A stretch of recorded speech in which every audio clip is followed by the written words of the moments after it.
That's what you want. C Robert Morris ND videos. That way it only downloads his videos in reverse order. And that's how you do that.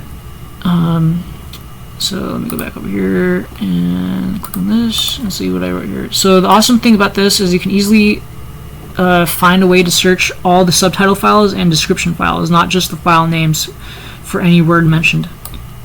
So things you would not be able to easily find in YouTube, you could easily find by doing this. Sometimes I'll do a search on YouTube for Robert Morris and then whatever topic I'm looking for, and nothing relevant will come up. Sometimes I'll have to search on his channel.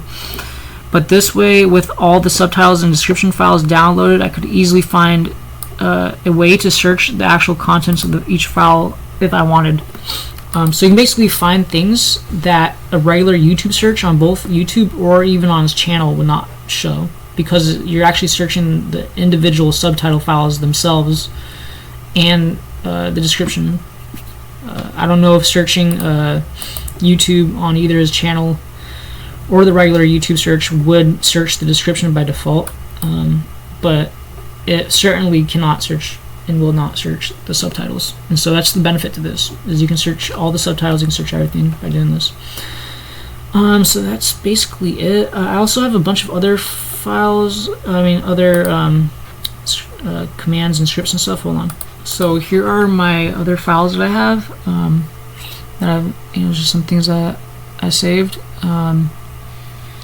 So if I look over here, YouTube DL command. So this is just a file with some extra information. You don't need this, but this does help, like little, cheats and hacks and shit. Just how to,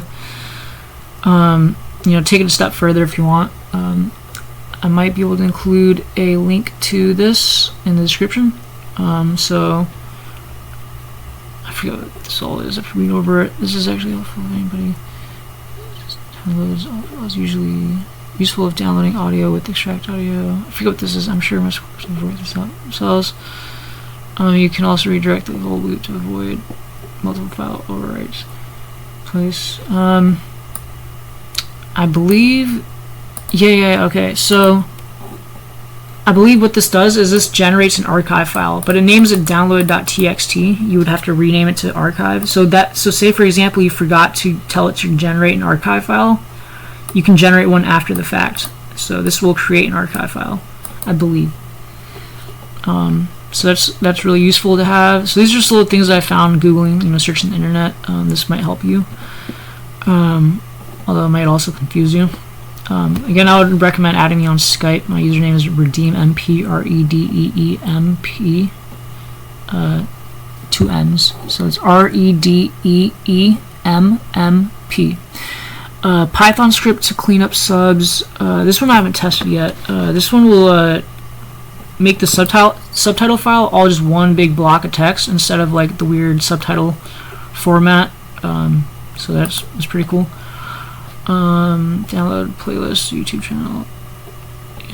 I haven't tested this yet. This is supposed to download all the playlists of a YouTube channel user, keeping each playlist in a separate directory. That's pretty cool. So say for example you did want to download all of the playlists that Robert Morris had saved, although he only has one. There was like one channel I was looking at that I wanted to do that to that got deleted, unfortunately. It had about 100 playlists and I wanted to download all of them but in separate folders. I could probably have used this command right here to do that. Yeah, and here's a really long command that somebody had settled on.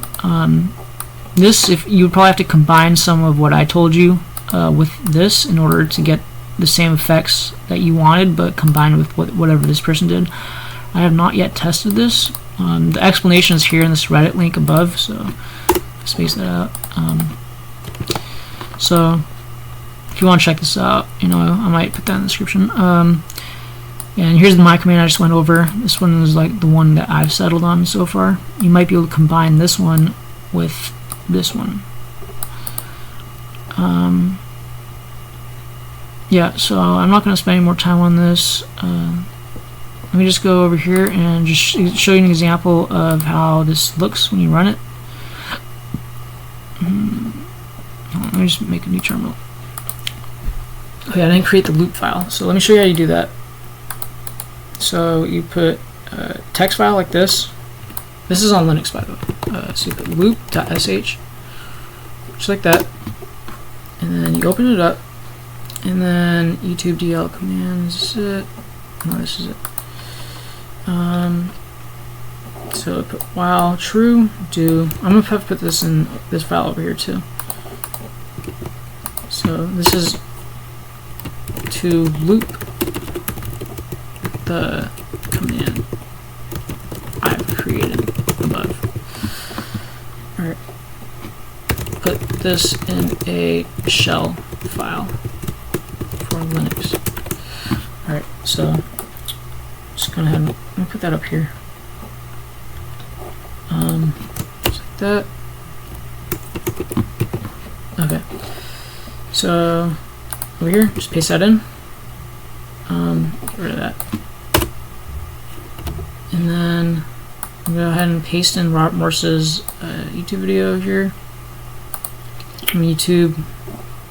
Like this, copy that, and then I'm gonna go over here. Hold on, is that the right link? Yeah, it's okay. So because I need to download his new videos anyways, I might as well demonstrate that here. So archive.txt, make sure that's in there. Oh, I don't have that in here, okay. Or yeah, I have to rename this file. Archive.txt, okay, cool. Rename. And let's see what else. Make sure everything looks good. Right sub, right language, description. Okay, everything looks good. I'm gonna go ahead and run it, and hopefully everything works. So then I would have to actually change mod it, like I said before. Sudo, and then loop, just like that.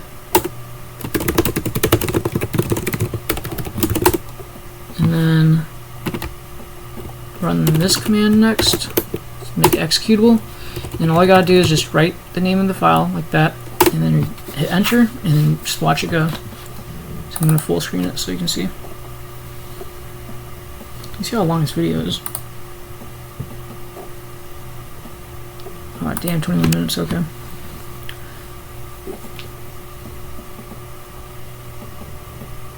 Alright, so as you can see, it skipped all the way to video 834 out of 839, so it just has to download about, what is that, like 5 or 6 videos? Yeah, I think that is, yeah, 6 videos, because it'd be 4, 5, 6, 7, 8, 9, I think. Okay, so as you can see, it tells you the speed it's downloading at, how much time is remaining, what percentage it's at, how many megabytes total it will be, and it'll show the name of the file that's going to print out to. So it's going to print out 834. I believe that's what it's going to print out. Yeah, and then .webm. It's going to be a webm file. I don't think it's always going to be the same file type. I'm not sure. I don't know how that works. You can probably tell it what type of file type to print out to. And then there's different formatting options that you have. I just default to whatever it defaults to. That's what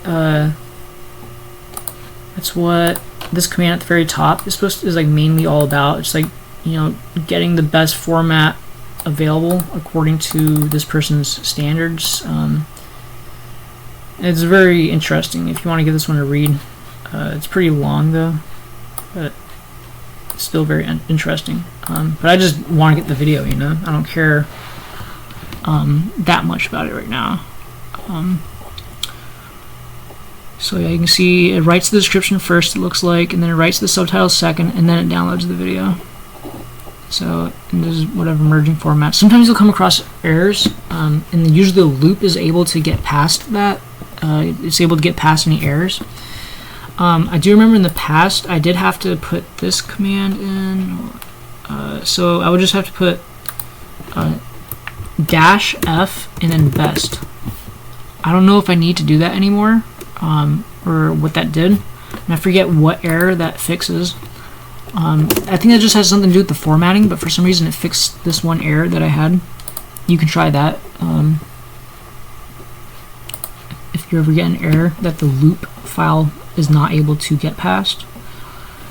But so far I haven't had that issue ever since I created the loop file, but it may still come back. So just remember that if you ever come across an error, like I don't know what it was, like a 404 or some kind of error, you just put the -f best in there. Anyways, I think this video's gone on long enough, and I pretty much explained everything I needed to. If you have any questions, just add me on Skype. Thank you.